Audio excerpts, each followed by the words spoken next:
Hello everybody, this is P Ranjan. You are watching at photon physics for all. और आज का जो lecture है वो सेल्फ एनर्जी के बारे में है। सब नया है, आपके सिलेबस से थोड़ा सा हटके, एनसीईआरटी में नहीं है। कहीं दिया भी होगा तो नाम के लिए बस, और बाद बाकी आपको लेना देना नहीं है, आपके बोर्ड और स्टेट बोर्ड के लिए, ठीक ना। मैं बात करूं self energy, JEE mains, advance, NEET, AIIMS, इन सारे कॉम्पिटिटिव एग्जाम्स में धड़ल्ले से पूछे जाते हैं। सेल्फ एनर्जी और इंटरैक्शन एनर्जी दो टॉपिक है। सेल्फ एनर्जी और इंटरैक्शन एनर्जी दोनों का मीनिंग समझेंगे, लेकिन आज की वीडियो में हम सिर्फ और सिर्फ सेल्फ एनर्जी देखेंगे। अब हमने एक चीज देखा क्या, सेल्फ एनर्जी को अच्छे से समझने के लिए मैं बताऊं कि ये पॉइंट चार्ज Q1 है और ये पॉइंट चार्ज Q2 है, इनके बीच का डिस्टेंस R है। तो इसमें जो एनर्जी स्टोर होता है वो पोटेंशियल एनर्जी होता है, और वो होता है K Q1 Q2 by R। अगर इस डिस्टेंस को बहुत कम कर दिया जाए, अगर बहुत कम मतलब अगर इस डिस्टेंस को 0 कर दो, तो क्या तुम्हारा पोटेंशियल एनर्जी इन्फिनिटी हो जाएगा क्या? नहीं तो क्या होगा? तो पॉइंट चार्ज सिस्टम के लिए पोटेंशियल एनर्जी होगा। तो मैंने कहा कि अगर उन सारे पॉइंट्स को मिला के एक हम लोग कंटिन्यूअस बॉडी का फॉर्मेशन करें, तो तुम सदियों से कहते आ रहे हो कि sir continuous body infinite number of points से मिलकर बना होता है, अनंत बिंदुओं से मिलकर एक कंटिन्यूअस बॉडी का फॉर्मेशन होता है। तो हर एक बिंदु के पास, हर एक पॉइंट चार्ज के पास अपना पोटेंशियल एनर्जी होगा आसपास के इंटरेक्शन के कारण। सो इस सेल के पास भी, इस कंटिन्यूअस बॉडी के पास भी एनर्जी होना चाहिए, और उस एनर्जी को हम लोग सेल्फ एनर्जी कहते हैं, या फिर potential energy due to continuous body. लेकिन ये धड़ल्ले से यूज होता है और ये रेयरली यूज होता है। सो आपने समझा कि सेल्फ एनर्जी क्या है। एक्चुअली किसी भी कंटिन्यूअस बॉडी, कोई भी कंटिन्यूअस बॉडी अपने आसपास के सराउंडिंग में जितना एनर्जी स्टोर करके रखता है, उसी को हम लोग बोलते हैं सेल्फ एनर्जी। चूंकि ये पॉइंट चार्ज जैसा है नहीं, इसलिए हम लोग पोटेंशियल एनर्जी इसको पॉइंट चार्ज के कारण नहीं लिख सकते हैं, ना कह सकते हैं, और ना ही इसका फॉर्मूला। सो इसका फॉर्मूला कैसे डिराइव होता है और एक्चुअली कहां से आया कॉन्सेप्ट। तो पोटेंशियल एनर्जी लिखना है हमें कंटिन्यूअस बॉडी के लिए। सो फटाफट देखते हैं। सबसे पहले अगर हम बात करें इसका डेरिवेशन के बारे में, तो सबसे पहले हम बात करेंगे एनर्जी डेंसिटी के बारे में, और वो भी एनर्जी डेंसिटी, ऐसा एनर्जी डेंसिटी जो इलेक्ट्रिक या इलेक्ट्रोस्टैटिक एनर्जी डेंसिटी है। कहता है एनर्जी मतलब potential energy per unit volume को हम लोग एनर्जी डेंसिटी, इसको म्यू ई से डिनोट करेंगे, है ना। सो तुम कह सकते हो कि सर एनर्जी बाई वॉल्यूम आपने कहा है म्यू ई, तो energy is equal to mu E into volume. अगर मैं बात करूं थोड़ा सा पोटेंशियल एनर्जी, थोड़ा सा एनर्जी का, तो तुम कहोगे सर वॉल्यूम थोड़ा सा, कि म्यू ई इंटू डी यू। मैंने कहा इसी को इंटीग्रेट कर दो, mu u into d we.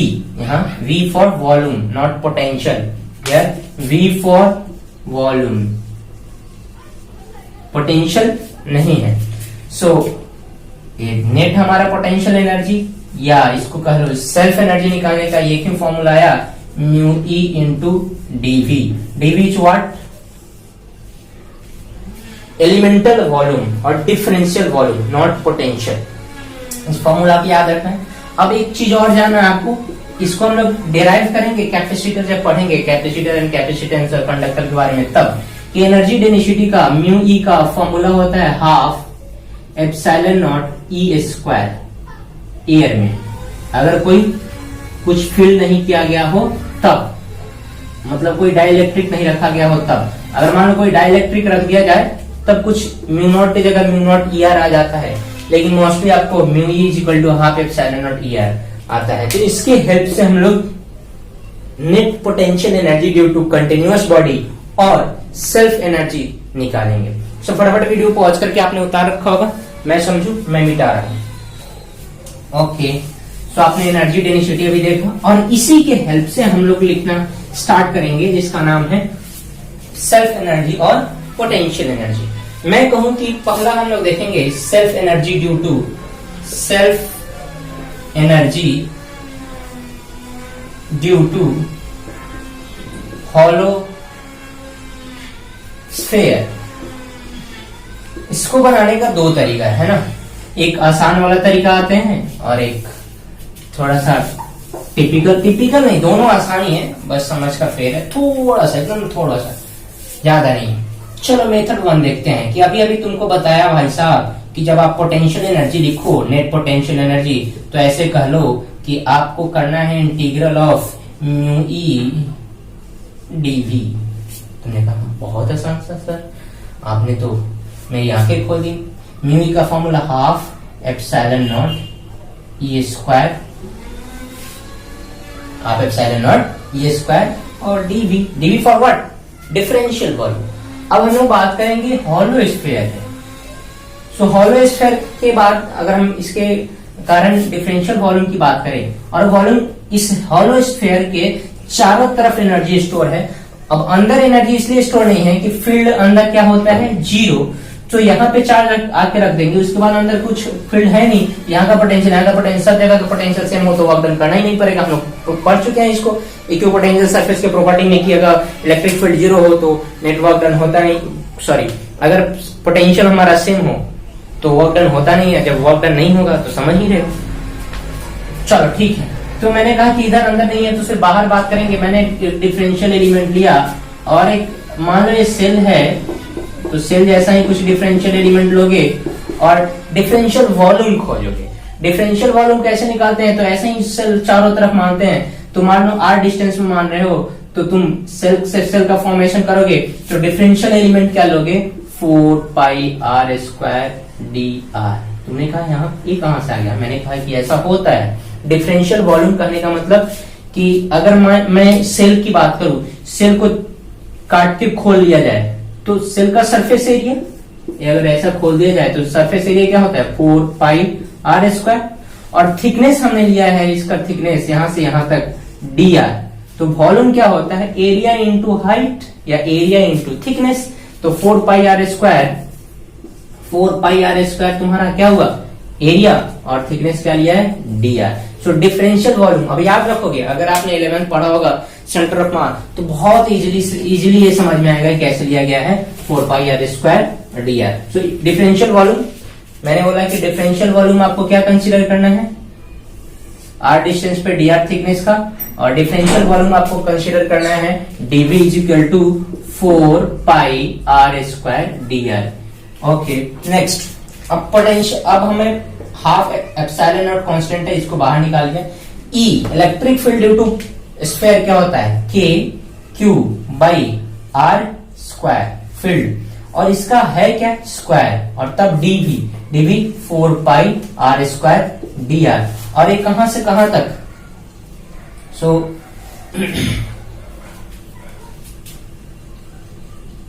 Infinity to capital R, capital R to infinity. अगर माइनस साइन लगाए तो इसका लिमिट चेंज हो जाएगा, कैपिटल R टू इंफिनिटी, मतलब यहां से लेके अनंत तक एनर्जी फैला हुआ है भाई साहब, अंदर एनर्जी सेम है, यहां से लेके एनर्जी कहां से कहां तक फैला हुआ है? इनफाइनाइट तक। अब कैलकुलेट कर लो, काम बन गया। थोड़ा सा मैं इस फिगर को मिटा रहा हूं क्योंकि मेरे पास स्पेस नहीं है, आप पॉज करके उतार रखे होंगे। ले ओके, अब देख, K कांस्टेंट होता है, चार्ज भी कांस्टेंट है, इसको बाहर निकाल सकते हो। सो हाफ एप्सिलॉन नॉट बाहर हो गया, K स्क्वायर बाहर हो गया, उसके बाद Q स्क्वायर भी बाहर चला गया, और नीचे बचा 1 r to the power 4। r square का स्क्वायर क्या हो जाएगा? 4 into 4 pi r square dr। और इसको कहां से कहां तक? r to infinity. काम कंप्लीट। ए r स्क्वायर टाइम्स कटेगा, 4 पाई को बाहर निकाल लो तो 1/2 4 पाई एप्सिलॉन नॉट मैंने बाहर निकाला है, K स्क्वायर Q स्क्वायर बचा r to the power -2 dr, r to infinity.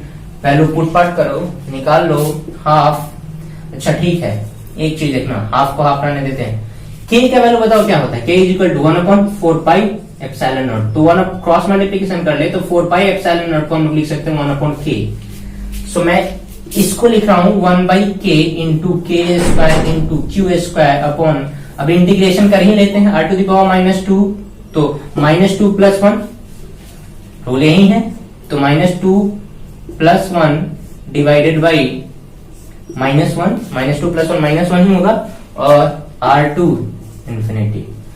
Okay, एक के से के कैंसिल होगा, तुम्हारा k क्यू स्क्वायर बाई 2।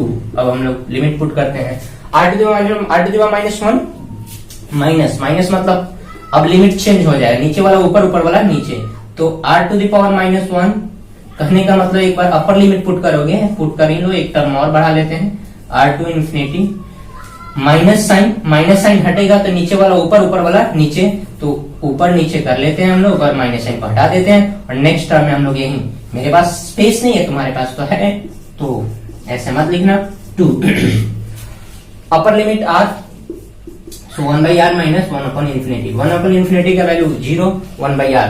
सो हमने देखा, यहां मैं लिख रहा हूं, हमने क्या देखा कि हमारे पास जो सेल्फ एनर्जी आया, यू सेल्फ एनर्जी, वो हॉलो स्फीयर के कारण आया k Q square by 2r। हमने सेल्फ एनर्जी देखा k Q square by 2r, है ना, बहुत ही टिपिकल नहीं है, थोड़ा बहुत आपको इंटीग्रेशन का फॉर्मूला आना चाहिए, थोड़ा बहुत कॉन्सेप्ट पता होना चाहिए, बाद बाकी सब आसान है। ठीक है, वीडियो पॉज करके फटाफट उतार डालो। अब हम लोग self energy due to solid sphere देखेंगे।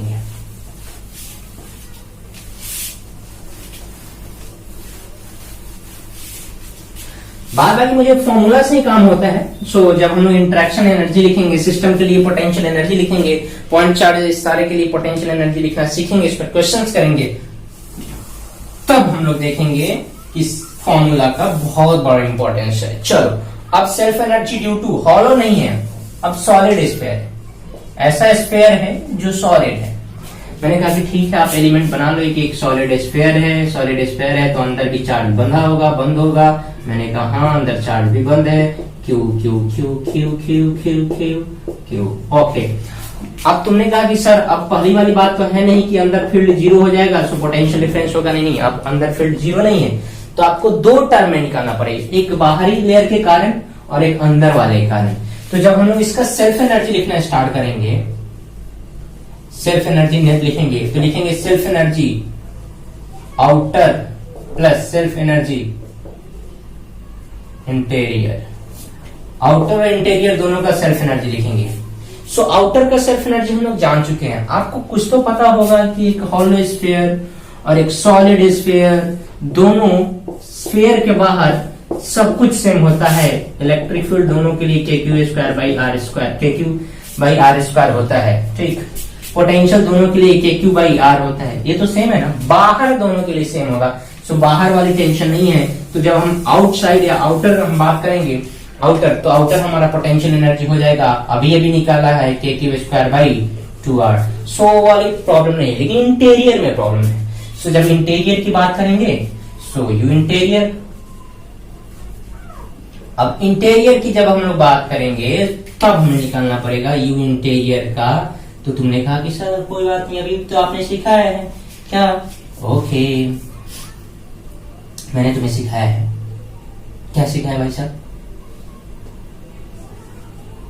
म्यू ई डी वी, काम कंप्लीट। चलो, तुमने कहा कि सर आप तो अभी भी बताया mu not epsilon not E square dV, dV का डिफरेंशियल एलिमेंट लेना भी बताया आपने, और कोई टेंशन वाली बात नहीं है। हाफ मैंने बाहर निकाला, एप्सिलॉन नॉट बाहर निकाला, ई का वैल्यू अब पुट करेंगे। अच्छा भाई साहब, ई का वैल्यू तो पता होना चाहिए, K Q by small R upon R Q. जब इतना पता होगा भाई साहब,